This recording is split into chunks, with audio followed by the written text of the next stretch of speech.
In the Chicago of the 1960s, an extravagant and barbaric figure emerged from the depths of the criminal underworld. Known nationwide for his cruel and capricious behavior, the mere mention of his name was enough to instill fear in both friends and enemies. His name was Tony Spilotro, and despite his short stature, he built a terrifying reputation as a cold-blooded killer. This led the bosses of the Chicago outfit to personally entrust him with overseeing their lucrative operations in Las Vegas and ensuring that everyone stayed in line. But Tony had much bigger aspirations, and in the end, his overwhelming need to always be the center of attention would lead to his surprising downfall and jeopardize everything the Mafia had built in Las Vegas. Tony was born on May 19, 1938, on the south side of Chicago. He grew up in a small two-story house in an Italian neighborhood where he shared a single bedroom with his 5 brothers. His father, Pasquale Spilotro, owned and operated a restaurant called Patsy's, a small delicatessen famous throughout Chicago for its homemade meatballs. It was also a popular gathering place for high-ranking Chicago mobsters like Sam Giancana, Jackie Cerrone, Gus Alex, and Frank Nitti. Like many neighborhood kids, young Tony idolized these hardened gangsters and performed numerous menial tasks for them, such as fetching their coffee, picking up their dry cleaning, or shining their shoes. One day, while carrying out this last task, Tony met Frank Carlotta for the first time. Both were carrying shoe-shine boxes and got into a heated argument over who was allowed to shine shoes on Grand Avenue. They pushed each other a bit, but eventually, each went their separate ways. Shortly after, Tony's father heard his son mention Frank and wanted to know if Frank was related to Joe Carlotta. A couple of years earlier, Tony's father had been harassed by some local criminals, demanding protection money. Instead of paying, he turned to Joe, who was a feared gangster in their neighborhood and known as the best driver in town. The extortionists withdrew, and Joe was killed in a shootout with the police a couple of months later. Despite this, Tony's father felt a sense of loyalty to Joe's memory and ordered his son to end his feud with Frank. The two became friends and formed a small gang that included Tony's brothers as well as other local youths. Despite his short stature, Tony quickly earned a reputation as the toughest kid in the neighborhood, so much so that his older brother, Victor, would offer money to other kids if they could beat Tony in a fight. Usually, Tony could handle himself, but if it looked like the other kid was going to win, the entire gang would jump in and give the opponent a brutal beating. Initially, Tony's gang engaged in petty crimes like vandalism and breaking and entering. However, it wasn't long before they moved on to armed robbery. One particularly lucrative plan involved one of the members waiting inside a bank until they saw someone withdraw a large sum of money. The gang would follow the person and rob them when they were alone. According to Frank, this plan was so successful that some months they made unimaginable amounts of money. At 17 years old, Frank was determined to enjoy his newfound wealth and bought himself a new Cadillac. Tony, however, had other ideas. He used his share of the robbery money to ingratiate himself with the Chicago Mafia. When he saw the Cadillac, he even warned Frank to return it, because he knew that if anyone affiliated with the organization saw it, they would come after Frank and demand a share of his ill-gotten gains. It wasn't long before Tony started to associate with an enforcer for the organization named Vincent the Saint Insero. Despite being even shorter than Tony, Vincent had a fearsome reputation as a ruthless killer. Through Vincent, Tony was introduced to important members of the organization. Even in those early days, Tony had a single goal in mind, telling Frank one day, "Someday, I'm going to be the boss of everything." Tony was eager to prove his worth, and his opportunity would come on a fateful day in 1962. 2 members of Frank's robbery gang, Billy McCarthy and Jimmy Maraglia, had recently been involved in an altercation at a bar owned by the organization. The two had been drinking excessively and acting belligerently, leading to them being beaten and thrown out of the bar by the Scalvo brothers, Ronnie and Philip. Embarrassed, Billy and Jimmy vowed revenge. A couple of weeks later, they parked their car outside the bar and waited for the brothers to finish their shift. When they saw the brothers, along with one of their girlfriends, get into a car and leave, they followed them. After trailing them for a while, they saw their opportunity when the brothers drove into an upscale residential area called Elmwood Park. As the brothers' car stopped at a stop sign, Billy and Jimmy approached and opened fire. Philip was shot in the neck, causing him to put the car in reverse and crash. The car crashed into a nearby house. Jimmy and Billy emptied their guns into the car, killing all 3 occupants. This incident quickly became a major scandal for the organization. Elmwood Park was one of the most prestigious neighborhoods in all of Chicago, home to many politicians and high-ranking mobsters. For this reason, everyone understood that committing crimes in Elmwood Park was absolutely forbidden. A couple of days later, Frank received a call from Tony asking him to meet at a nearby bowling alley. When Frank arrived, he noticed a drastic change in Tony's usual behavior. He was entirely focused on business. Tony noticed Frank's anxiety and reassured him, saying they were fine, but needed him to call Billy and tell him they needed to meet that night. Tony even provided a lie, instructing Frank to tell Billy they had a big job planned and needed to meet urgently. Frank was hesitant, but Tony insisted he just wanted to talk to Billy and see if he had any information. Since Tony didn't mention Jimmy, Frank thought he was telling the truth. Frank called Billy to arrange the meeting at a restaurant called the Chicken House. Then the two got into Frank's car and started driving toward the restaurant. On the way, Tony said they needed to make a quick stop at another restaurant first. Upon arriving at the parking lot, Tony got out of the car and had a brief conversation with the driver of a dark blue Ford. Then Tony told Frank to get out of his car and get into the Ford. Frank got in and realized the driver was none other than Vincent the Saint. The two sat in complete silence while Tony took Frank's car and drove away. 40 minutes later, Tony returned and simply said, "Don't worry, everything went well," then got into Vincent's car and left. That night, Billy's wife called Frank to ask if he had seen her husband, as it was unusual for him to be out so late. Frank lied and said he had no idea what had happened to him, then went to sleep. 3 days later, Frank met Jimmy at a restaurant. Frank warned him that Billy had disappeared and told him he should leave town. Jimmy responded, "Why? I have nothing to run from or hide." A week later, the police found the bodies of Billy and Jimmy in the trunk of Jimmy's abandoned car. The next day, Frank received a call from Tony, who told him they needed to talk. Jubilant, Tony explained what had happened. He claimed that he would soon become a made man within the organization. When Frank asked why, Tony recounted the story of Billy's last moments. Tony had taken Frank's car and parked it right in front of the meeting restaurant before going inside. When Billy arrived and saw Frank's car, he assumed Frank was already inside, waiting for him. Entering the restaurant, Billy saw Tony sitting alone in a booth. Tony called him over and said he was also waiting for Frank. They sat together for a while and chatted before Billy decided he no longer wanted to wait and left. As Tony and Billy exited the restaurant, they were followed by 2 men who had been sitting separately inside.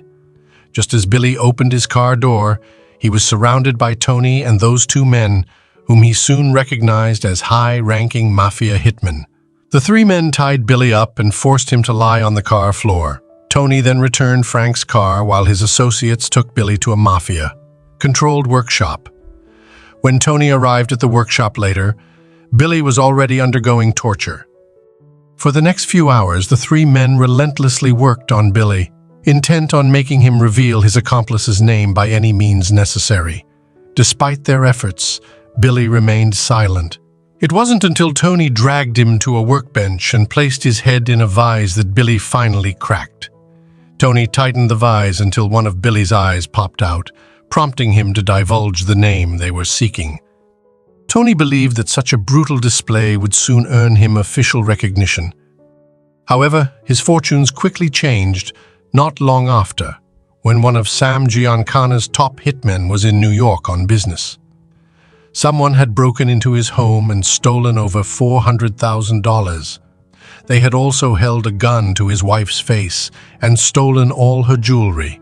The hitman went berserk upon hearing about the incident and did everything possible to find the culprit, including having corrupt cops bring him thousands of mugshots for his wife to review. But it was all in vain. 2 weeks passed, and he was no closer to identifying the thief. Then one of his underlings suggested that the only person they knew capable of such a job was Tony Spilotro. With no other leads, he ordered Tony to come to his house. Tony knew an invitation like that spelled trouble, so he asked his good friend, Frank Lefty Rosenthal, to accompany him. Although Lefty was 9 years older than Tony, they were close friends who had grown up in the same neighborhood and frequented the same circles. Lefty was a renowned sports bettor in the criminal underworld, known as one of the best in the business. He worked closely with several high-ranking Mafia figures, including the hitman in question. When the two arrived, they were led to the basement, where they met Sam Giancana's hitman. He ordered Tony to sit in a chair and then asked, "Do you know what happened to me?" Tony replied, "Yes, I heard," with an annoyed tone. When asked if he knew anyone who could have done such a thing, Tony curtly answered no. The hitman pressed, "Are you sure?" Tony sarcastically replied, "I already answered that question." Instantly, the hitman threw Tony to the floor and began to strangle him. Tony later told Frank that he thought he was going to die. However, Lefty intervened immediately, telling the hitman that Tony had a big mouth but meant no disrespect. Finally, the hitman let Tony go with a warning, "I don't want to see you around here ever again. If I find out you knew about what happened at my house and didn't tell me, I'll erase your whole family." While this incident posed a threat to his life, it didn't hinder his career, as Tony eventually became a made man and was put in charge of a major gambling operation in northwest Chicago. He also had numerous teams of thieves operating across the city under his command. Tony had earned a reputation as a master thief, known for quickly assembling skilled teams, capable of robbing locations without triggering alarms or leaving witnesses. He also ran a lucrative loan sharking business alongside the infamous gangster Samuel Mad Sam DeStefano. For a brief period, Tony even worked as a bail bondsman with credentials provided by the Mafia. The purpose of this new occupation was for Tony to access sensitive court documents that his bosses hoped would reveal the identities of FBI undercover informants. From the courthouse, Tony obtained the identity and address of an FBI agent named William Romer. One day, Tony followed Romer as he left the gym to an isolated area of Columbus Park.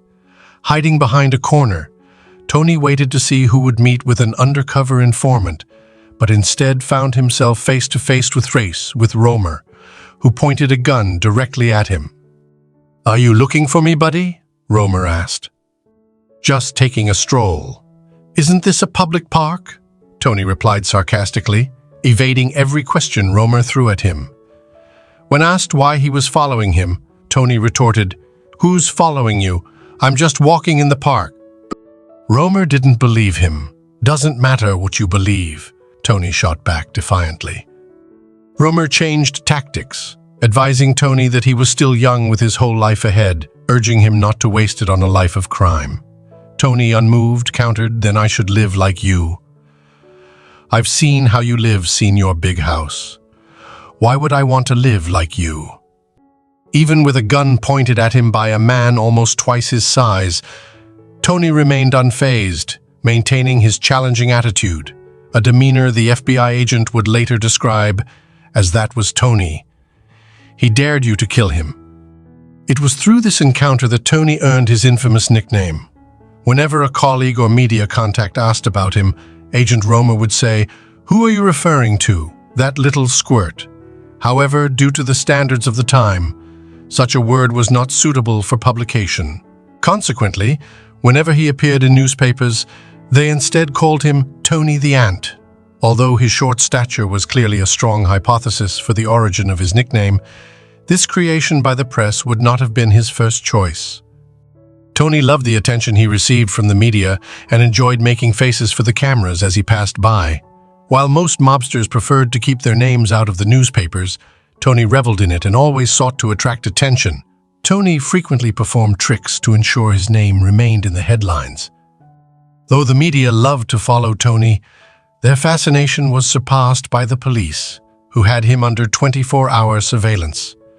Law enforcement suspected he was involved in the brutal murders of Billy McCarthy and Jimmy Miraglia, along with many other crimes. However, Tony was cunning and learned to evade police surveillance, often discussing business in coded language. In 1967, police raided Tony's house after learning he was running an illegal gambling den. He faced a fine but avoided jail time. 2 years later, a tip-off led police to discover Tony overseeing a gambling operation inside an abandoned factory. His associates delayed police at the door while Tony and the others quickly destroyed incriminating evidence like betting slips and financial records. When police finally entered, they found enough evidence to force Tony to pay another fine. With pressure mounting, a high-ranking member of the organization had a brilliant idea. Marshal Joseph Cafano, the current chief enforcer in Las Vegas, had been banned from all the city's casinos. Someone new needed to assume his role, and they believed Tony was the right man for the job due to his fearsome reputation. In this new role, Tony would work alongside his old friend Lefty Rosenthal to ensure that Chicago bosses continued to skim profits from the casinos smoothly. With the reputable Alan Glick as the casino owner, Lefty's task was to access the security rooms and siphon off as much money as possible before it was officially recorded as income, a task at which Lefty excelled. Tony, on the other hand, was tasked with closely monitoring Lefty and Glick, ensuring that the money kept flowing back to Chicago. In 1971, Tony, his wife Nancy, and their 4-year-old son Vincent moved into a 3-bedroom house in a middle-class neighborhood in Las Vegas. Tony and Nancy quickly became friends with Lefty's family, especially his new wife, Jerry McGee. The two couples spent a lot of time together, whether at their homes or at the country club. He also attended all the Little League games in which his son played. Although Tony initially tried to create the facade of living a happy suburban life, his plan quickly unraveled the moment he set foot in Las Vegas.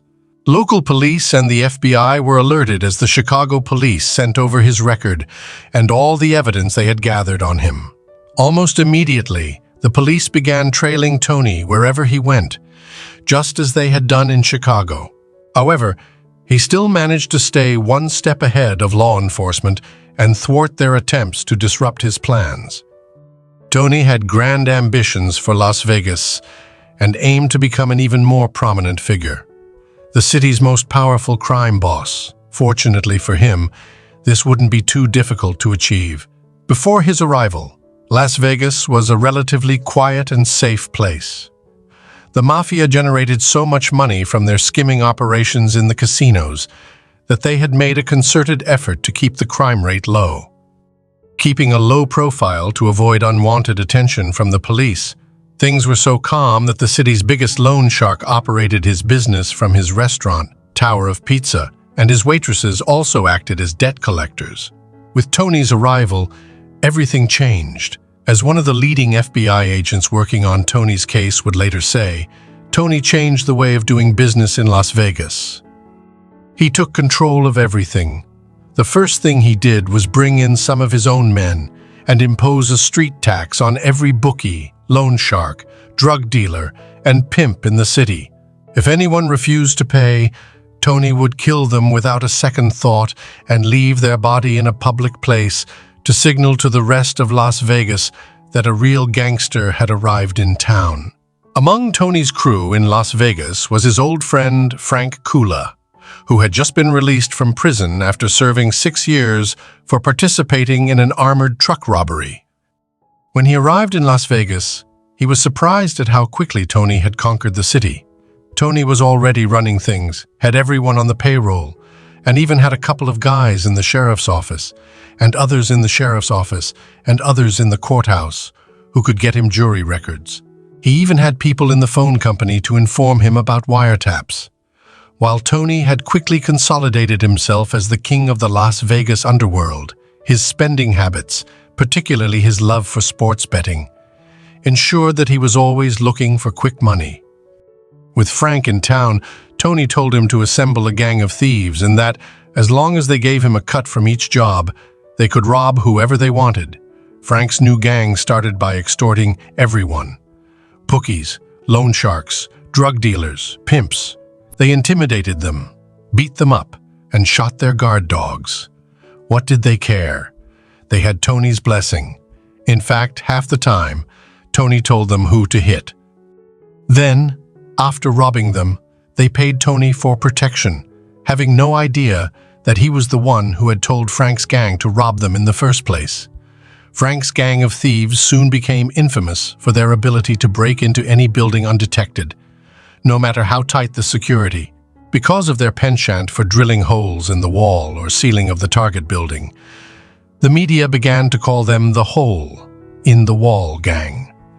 Tony was at the peak of his power and ruled Las Vegas with an iron fist. Unlike the bosses in Chicago, he lived to be the center of attention and loved his media influence. Tony had the city covered. He was in the newspapers all the time, had women coming in roles, Royces wanting to date him. Everyone wanted to be close to a gangster, even movie stars. As Tony's notoriety increased, his ostentatious public persona only served to embarrass the local police and the FBI, who put together a task force of more than 20 officers with the sole purpose of taking him down.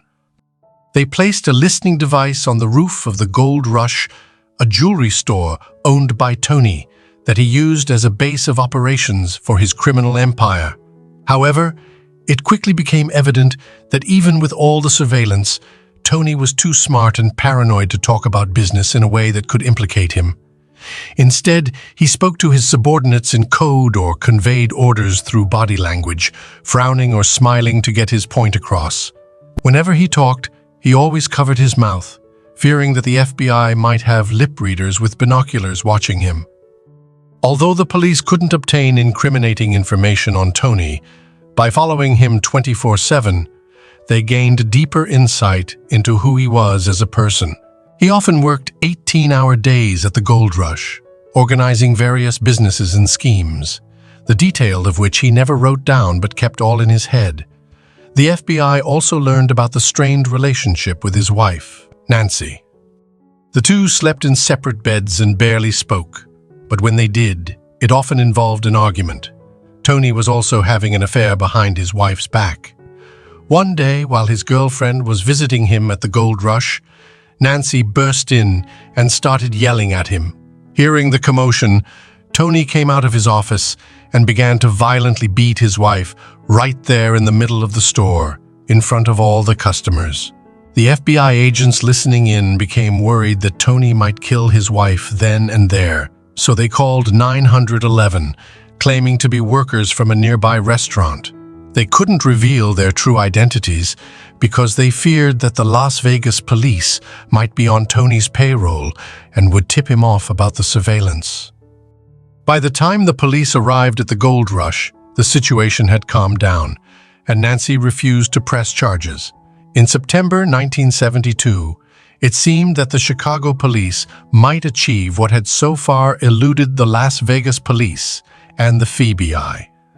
Tony was charged with first-degree murder and extradited to Chicago to stand trial for his involvement in a killing in 1963. A Chicago Mafia hitman had recently switched sides and implicated Tony in the murder of a collector. The informant claimed that the victim had problems with the mobster, Mad Sam, which culminated one day when the victim pointed a gun at Sam and threw him out of his office. A couple of days later, the man was lured to an abandoned house where he was tortured and killed by Sam and Tony Spilotro. While awaiting trial, Tony became increasingly worried about the behavior of his co-defendant, the infamous and eccentric Mad Sam. Sam had recently received a 3-year sentence for threatening to murder a witness, and had even appeared at a court hearing wearing pajamas and sitting in a wheelchair while shouting through a megaphone. Tony was concerned that Sam's antics would make the jury more likely to rule against them. Just a month before the trial was set to begin, Sam scheduled a meeting with his brother and Tony in his garage. However, before the meeting could start, a masked man shot Sam twice with a shotgun before quickly disappearing.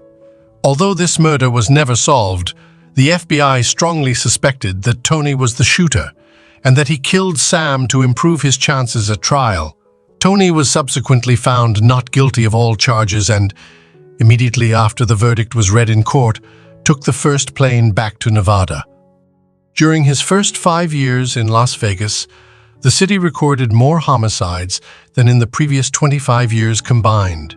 As a result, Tony faced the full weight of the U.S. justice system. He was arrested numerous times, but never convicted. No matter how sophisticated the surveillance was, Tony always managed to stay one step ahead. The police constantly watched Tony, but he was now consumed by anger due to a completely different issue. His old friend and partner, Lefty Rosenthal, had taken the spotlight while Tony was preoccupied with his legal troubles. Lefty dealt with his own setbacks.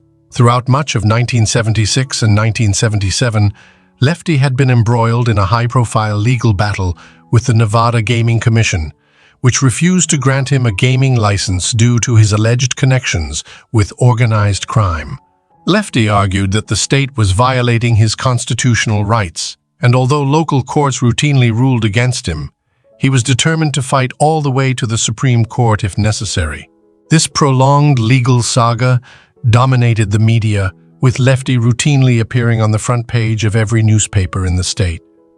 Due to the lack of a valid gaming license, Lefty was appointed as the director of food and beverage for the Argent Corporation, the parent company that owned 4 casinos on the Las Vegas Strip and was secretly controlled by the mob. He was given this position because it was the highest title he could legally hold without a license. Newspaper, where he commented on current hot topics. He also launched the Frank Rosenthal Show, a talk show featuring casino performers and celebrity interviews. During its 2-year run, the show included legendary figures such as football player Jim Brown and even Frank Sinatra. Although the show aired sporadically, when it was on, it was one of the most watched TV programs in the local area, turning Lefty into a Las Vegas star. This did not sit well with many of Lefty's Mafia associates, who were increasingly worried about the attention he was drawing to them. But the most annoyed person was Tony, who hated that Lefty was absorbing all the publicity that used to come his way.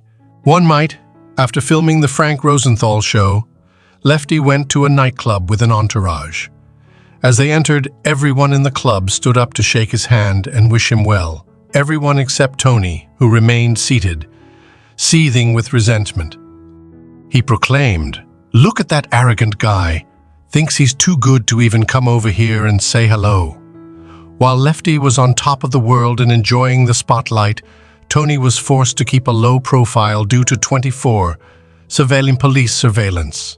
Tony's influence in the criminal underworld had also significantly diminished due to his legal troubles, and by then, his crew was forced to do small-time jobs. One of the FBI agents assigned to his case would later say, "We have Spilotro running errands more than running casinos." Frank later speculated that Tony's growing paranoia, combined with his jealousy of Lefty's fame, had caused a sort of psychotic break.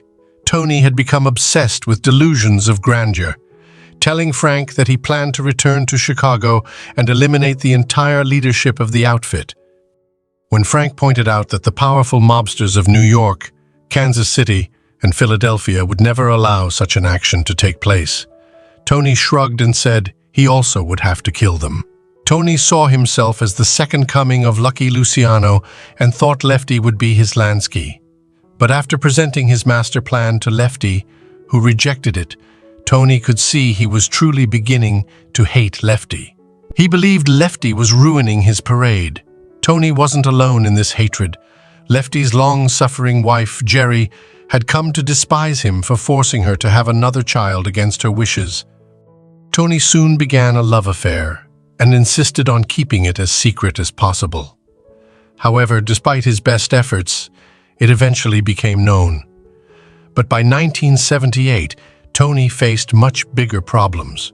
Frustrated by their lack of success in convicting Tony, the Las Vegas police achieved a significant victory by persuading the Nevada Gaming Commission to include Tony's name in the infamous Black Book. This meant he was officially banned from entering any casino in the state. This move made it practically impossible for him to oversee the casino skim operation, which was the main reason the Chicago bosses had sent him there in the first place. To make matters worse, in the spring of '78, the FBI launched a massive raid on the gold rush involving over 50 agents. They seized everything from cash to recordings and financial records. The raid generated so much publicity that Tony found himself on the front page of every newspaper the following week. Although the raid turned out to be a massive failure with Tony and all his associates being released without charges, the bad press became another point of contention for the Chicago bosses. They quickly formed the opinion that Tony was causing more trouble than he was worth. The breaking point would come in 1980, when, on July 4th, Frank and the entire hole-in-the-wall gang were arrested while attempting to break into a store they believed had a large amount of cash. As soon as they drilled through the roof, they were completely surrounded by a large number of police officers. This was because the alarm system specialist in the group had become an informant and had alerted the police about the group's plans. But they weren't the only ones arrested. In addition to the hole-in-the-wall gang, many of Chicago's top mobsters, including the outfit boss, were also charged for their roles in the casino skim operation. Ultimately, the bosses placed an exorbitant amount of blame directly on Tony for all the attention he had brought upon himself. However, Tony remained oblivious to this, and his main concern now was staying out of jail. He knew the government's case against him relied on the testimony of the gang's informant. Since Tony and the informant had never spoken face-to-face, the only person who could prove that Tony had ordered anything was Frank himself. One morning, while Frank was deeply asleep, he was awakened by the sound of gunshots.